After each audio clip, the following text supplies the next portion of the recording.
Bienvenue. Et si on se disait que le succès, ce n'était pas une question de profit à tout prix, mais plutôt de service? Aujourd'hui, on explore un modèle vraiment puissant pour bâtir la prospérité de manière éthique. C'est un modèle qui s'inspire d'un guide pour les leaders en IT, mais vous allez voir, ces leçons sont totalement universelles. Préparez-vous, ça pourrait bien changer notre façon de voir la réussite. Alors, on va commencer par une question, mais une question vraiment fondamentale. Si on pense que la réponse c'est juste faire de l'argent, eh bien on passe à côté de l'essentiel. Le modèle qu'on analyse aujourd'hui propose une perspective radicalement différente et, honnêtement, bien plus puissante. Et voilà l'idée maîtresse. La prospérité, ce n'est pas le but, c'est la récompense. C'est la conséquence, le résultat naturel d'un service rendu aux autres. Et ce simple changement de perspective, eh bien ça change absolument tout. Ok, voilà notre feuille de route pour les prochaines minutes. D'abord, on redéfinit ce qu'est la prospérité. Ensuite, on plonge dans le modèle des 8 piliers en séparant les principes des actions. Puis, on verra un outil super pratique pour le quotidien avant de conclure sur une vision un peu plus large. C'est parti. Allez, première étape, redéfinir notre cible. Parce qu'avant de construire quoi que ce soit de durable, il faut être d'accord sur ce qu'on cherche à atteindre. C'est quoi le vrai succès, au-delà du simple chiffre en bas d'un bilan? L'argent, en fait, ce n'est pas le jeu. C'est le tableau de bord. Chaque euro gagné de manière éthique, c'est un peu comme un vote de confiance de la société. C'est un signal qui dit « Tiens, là de la valeur a été apportée, un problème a été résolu, quelqu'un a été aidé ». Du coup, l'objectif ce n'est plus de courir après l'argent, mais de se concentrer sur ces 3 actions. L'argent suivra. Bon, maintenant qu'on a posé les bases, on plonge dans le cœur du réacteur, le cadre pratique pour atteindre cette prospérité éthique. C'est un modèle en 8 piliers, une véritable feuille de route pour qui veut diriger. Voilà la carte du territoire. On a une vue d'ensemble de ces 8 piliers. On voit tout de suite qu'il y a une progression logique. On part des principes de l'état d'esprit, comme la perception de l'argent et le service, pour aller vers des actions très concrètes, comme créer des systèmes et diriger éthiquement. Gardons cette carte en tête, on va explorer tout ça. On va s'attaquer à la première partie. Ces 4 premiers piliers, c'est le socle, les fondations. C'est l'état d'esprit indispensable sur lequel tout le reste va venir se construire. Et comme pour une maison, si les fondations ne sont pas solides, tout le reste est voué à l'échec. Le tout premier pilier, c'est la clarté financière.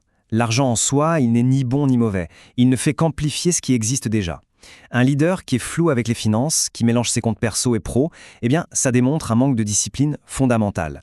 La règle est simple. La clarté financière, c'est un signe de leadership fort, point. Le deuxième pilier, lui, nous ramène à la question essentielle. Une organisation qui prospère ne se demande pas comment est-ce qu'on peut gagner de l'argent, mais plutôt quel problème réel sommes-nous en train de résoudre. Le profit, c'est une conséquence, ça n'est jamais le point de départ. La logique est implacable, pas de valeur apportée, pas de revenus sur le long terme. On passe au troisième pilier. Et là, attention, on touche à quelque chose de crucial, peut-être le plus important de tous, la confiance. Ce n'est pas une compétence douce, une option, c'est l'actif le plus précieux d'une organisation. Elle se construit goutte à goutte par la fiabilité, l'honnêteté, la transparence. Et la règle, elle est sévère. Une fois qu'on l'a brisée, c'est quasi impossible à réparer. C'est un capital à protéger plus que tout autre. Et pour finir avec les fondations, le 4e pilier, la vision à long terme. C'est le choix entre le sprint et le marathon. La tentation du gain rapide est partout. Rogner sur la qualité, mal payer ses équipes, prendre des raccourcis. Mais chaque gain à court terme qui abîme la réputation, c'est en réalité une perte nette. La patience stratégique sera toujours plus rentable à la fin. Bon, les fondations sont posées, c'est solide. Maintenant, on construit les murs. On va voir comment transformer ces beaux principes en actions concrètes au quotidien. C'est la deuxième partie de notre modèle, celle qui est axée sur l'exécution. Le 5e pilier, c'est l'organisation. La prospérité ne peut pas fleurir dans le chaos, c'est impossible. Elle a besoin de systèmes clairs. Qui fait quoi? Quelles sont les procédures? Comment on mesure les résultats? Un leader efficace passe son temps à remplacer l'ambiguïté par de la clarté. Parce que, comme le dit la règle, le désordre fait fuir la prospérité. Ça nous amène directement au 6e pilier, la culture du travail. Le travail, ce n'est pas juste un moyen d'avoir un salaire. C'est une source de dignité, de sens. Une culture de travail saine, c'est une culture qui respecte la contribution de chacun, qui encourage à apprendre et qui récompense l'effort. Et la clé, elle est là. On protège ce qu'on a aidé à construire. C'est humain. Le 7e pilier, c'est le pouvoir des relations. Personne ne réussit tout seul, ça n'existe pas. Le succès, c'est un sport d'équipe. Il dépend de la qualité des liens qu'on tisse avec les clients, les collaborateurs, les fournisseurs, la communauté. Chaque relation est un investissement. Et la règle, elle est directe. Brûler une relation, c'est comme mettre le feu à ses revenus de demain. Et on arrive au sommet de l'édifice, le pilier qui couronne le tout, le leadership éthique. Et attention, ce n'est pas juste une question de morale ou de bien-pensance, c'est une pure stratégie commerciale. Un leader éthique devient un aimant.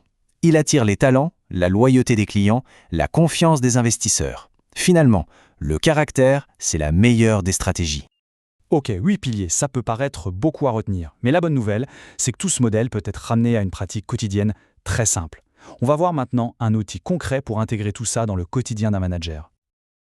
Voilà comment on passe de la grande théorie à la petite pratique. Il suffit d'imaginer un leader qui, chaque soir, prend 2 minutes pour se poser sincèrement ces 7 questions. Ce sont des questions simples, mais elles sont un résumé direct de tout ce qu'on vient de voir. Et c'est un moyen incroyablement puissant pour garder le cap, jour après jour. Pour vraiment appliquer ce modèle, il faut souvent se défaire de certains mythes qui ont la vie dure. Ici, on les met face à face. L'idée que la richesse est forcément avide? Non. La réalité, c'est que la richesse créée éthiquement, elle finance des opportunités, des emplois. L'idée que la pauvreté est noble? En réalité, c'est le service et la productivité qui permettent à des communautés entières de s'élever. Alors, si on devait tout résumer, que faut-il retenir? D'abord, et c'est le premier point, la prospérité, ce n'est pas un coup de chance. Ce n'est pas une loterie. Ensuite, deuxième point, ce n'est pas non plus une exclusivité. Ce n'est pas un club privé réservé à certains pays, à certaines personnes ou à certaines cultures. C'est accessible. Et enfin, la conclusion, la plus importante de toutes. La prospérité est le résultat d'un processus. Ça se construit brique par brique, une décision éthique après l'autre, un système renforcé à la fois, un acte de service à la fois. Et tout ça nous laisse avec une dernière question. Une question ouverte. En appliquant ces principes, que serait-il possible de construire? Dans une entreprise, une équipe ou même une communauté? La réponse, finalement, elle appartient à chacun.